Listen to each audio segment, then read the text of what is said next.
The day Lucas swung through New York with Spider-Man. Lucas was an ordinary kid with an extraordinary love for superheroes.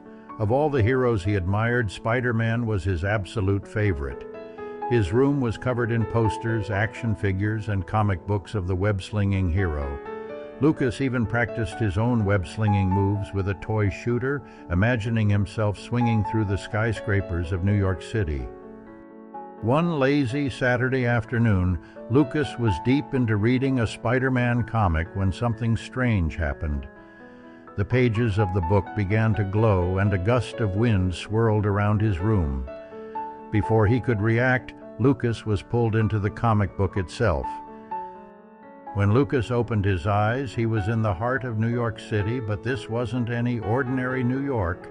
It was alive with the sound of distant sirens, the chatter of people, and, most strikingly, a flash of red and blue swinging through the air. "Wait a second," Lucas murmured, rubbing his eyes. "Am I in Spider-Man's world?" As Lucas stood gawking, a shadow zipped above him, followed by the unmistakable voice of Spider-Man. "Hey, kid, you okay down there?" Lucas spun around to see Spider-Man perched on a street lamp, his mask tilted inquisitively. You're Spider-Man," Lucas blurted out, his voice cracking. "The one and only," Spider-Man replied, flipping down to the ground. "But the real question is, how'd you get here? You're not from around this universe, are you?" Lucas explained his mysterious journey into the comic book, and Spider-Man listened intently. "Well, this is a first," Spider-Man said, scratching his head. "But hey, welcome to New York. Want to help me with a little mission?" Lucas's jaw dropped. "You mean help you, like as your sidekick?" Spider-Man chuckled. "Let's start with temporary assistant. Come on, kid, there's trouble brewing at Oscorp." Spider-Man grabbed Lucas and swung him through the air, the city rushing past them in a blur. Lucas couldn't believe it. He was actually swinging through New York with his hero. When they landed outside Oscorp, Spider-Man motioned for Lucas to stay low. "Green Goblin's up to something again. I need you to keep an eye out while I handle him."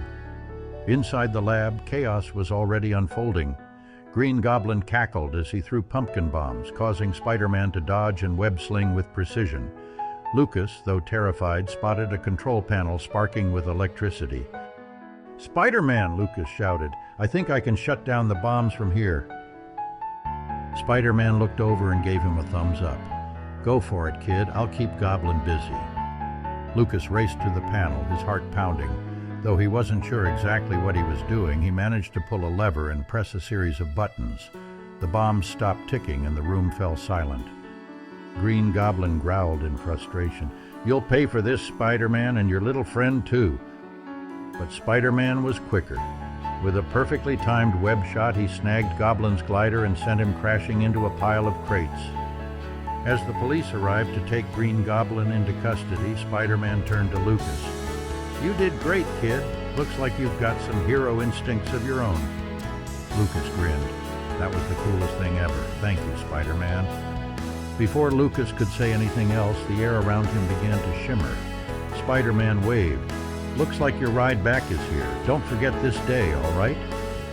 When Lucas opened his eyes, he was back in his room, his comic book lying on the floor. But this time there was something new beside it, a small web-shaped badge with the words, "Honorary Web Slinger." Lucas smiled, clutching the badge tightly. He might be back in his own world, but the adventure he'd just lived would stay with him forever.